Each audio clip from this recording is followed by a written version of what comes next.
Good day. Today I'll teach you how to script database in SQL Server Management Studio.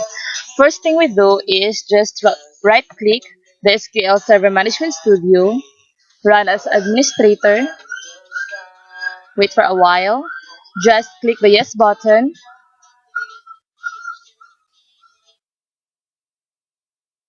okay, just connect.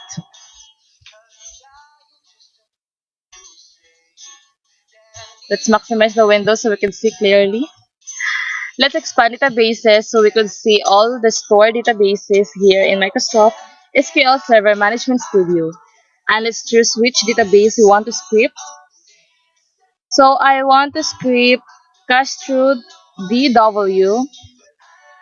And the first thing we do is just right click the database and let's choose task, generate scripts and click. Let's expand, maximize it, and click the next button,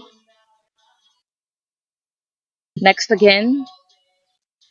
Here is where we could choose where we want to save our databases.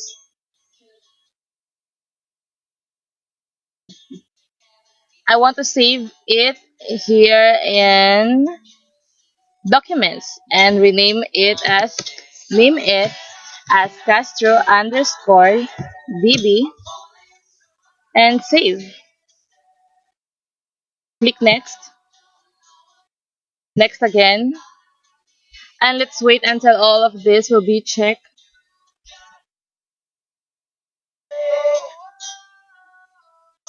Okay.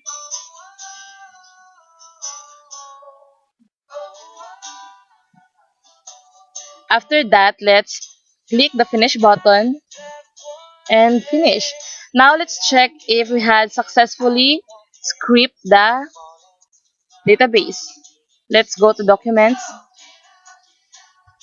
Let's find here Castro DB.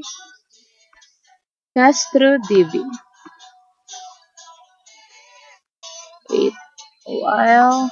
So here is it. And just like that. Thank you.